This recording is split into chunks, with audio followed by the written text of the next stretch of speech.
একটা গুরুত্বপূর্ণ তথ্য দিচ্ছি আপনাদেরকে।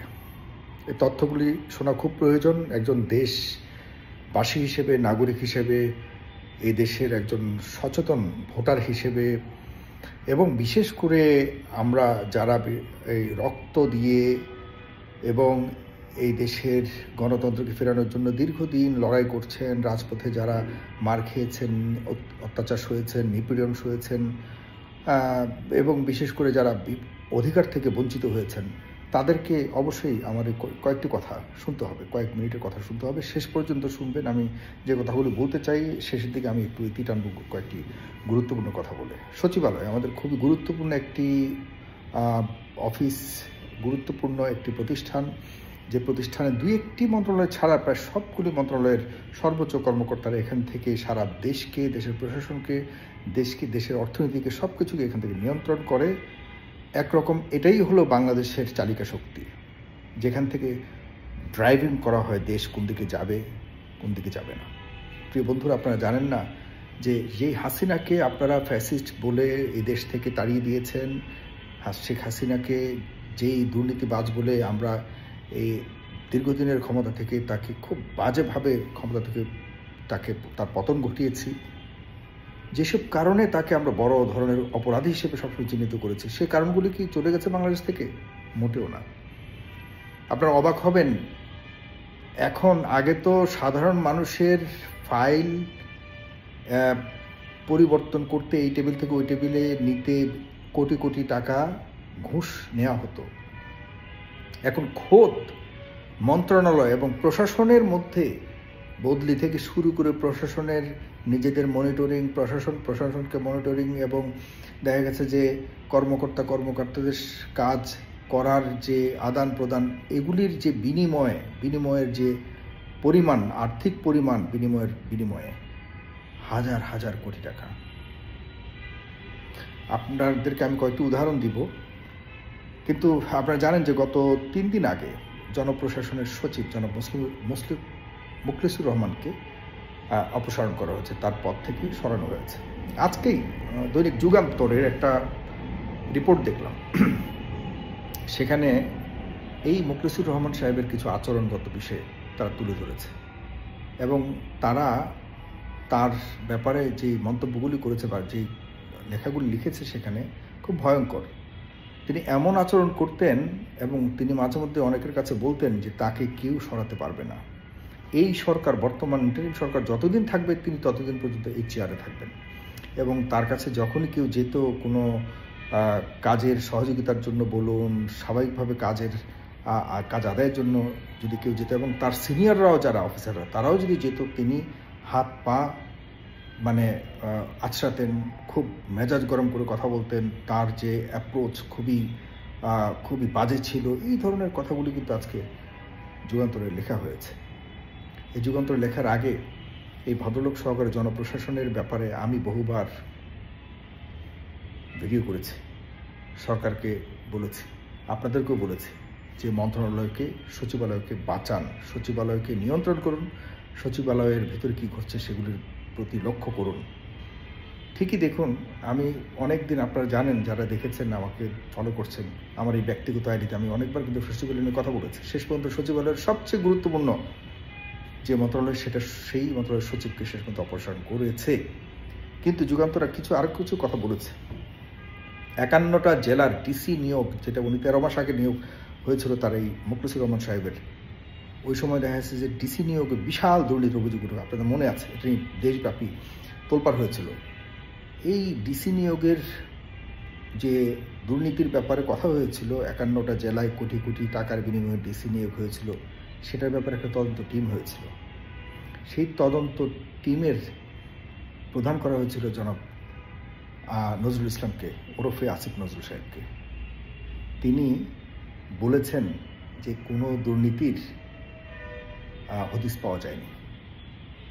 অপরদিকে ওই রিপোর্ট এখনো পর্যন্ত প্রকাশ করা হয়নি। রিপোর্টে কি লেখা আছে না, তার ব্যাপারে কি পেয়েছে না পেয়েছে, কিছুই প্রকাশ করা হয়নি। এবং এই মুখলেসুর রহমান সাহেব নাকি এমন, তার গার্ডস এবং তার যে কথা বলার ওয়ে, এবং তিনি যেভাবে শক্ত করে কথা বলতেন, তার যে হাব ভাব সব কিছু মিলিয়ে তিনি বোঝাতেন যে আমাকে কেউ কিছু করতে পারবে না, কারণ সরকারের সর্বোচ্চ শক্ত যে উপদেষ্টারা রয়েছেন তারা তার পেছনে আছেন। আর বুঝে দেখুন সব কিছু মিলিয়ে তার পেছনে কোন উপদেষ্টা ছিল, কার নির্ভয়ে, কার নির্দেশে এবং কার সহযোগিতায় তিনি এতটা শক্ত ছিলেন, আপনারা মিলিয়ে নেন। প্রিয় ভাইয়েরা, আমরা পরিবর্তন, আমাদের দেশে যারা পরিবর্তনের জন্য জীবন দিয়েছে তারা কিন্তু এই পরিবর্তন দেখার জন্য নিশ্চয়ই জীবন দেননি। আমি আরও দুটো উদাহরণ দিই। যুব ক্রীড়া অধিদপ্তর খুবই গুরুত্বপূর্ণ, যে অধিদপ্তর থেকে সারা বাংলাদেশে দেখা যাচ্ছে বিদেশি অনেক প্রজেক্ট আসে। আমাদের দেশের যুবক যারা আছে তাদেরকে হাজার হাজার কোটি টাকা খরচ করে বিদেশি এনজিওর মাধ্যমে এবং বিদেশি G2G বিভিন্ন ধরনের কন্ট্রাক্টের মাধ্যমে হাজার হাজার কোটি টাকা বাংলাদেশে আসে, এবং বাংলাদেশ সরকারের পক্ষ থেকেও অনেক টাকা অনুদান দেওয়া হয় যুব ক্রীড়া, বিশেষ করে যুব উন্নয়ন অধিদপ্তরের কথা যদি আমি বলি, যে আমরা কিভাবে আমাদের এই যুব সমাজকে দেশের সম্পদ হিসেবে তৈরি করতে পারি। এই তৈরি করবার জন্য সরকার প্রতি বছরই বরাদ্দ দিয়ে থাকে সারা বাংলাদেশে যারা বেকার যুব সমাজ এবং শিক্ষিত যুব সমাজ, তাদেরকে যাতে আমরা একটা শ্রম নির্ভর অথবা তাদেরকে আমরা যাতে দেশের সম্পদ হিসেবে তৈরি করতে পারি, তাদেরকে ট্রেন আপ করতে পারি, এগুলির জন্য হাজার হাজার কোটি টাকা বরাদ্দ দেওয়া হয়।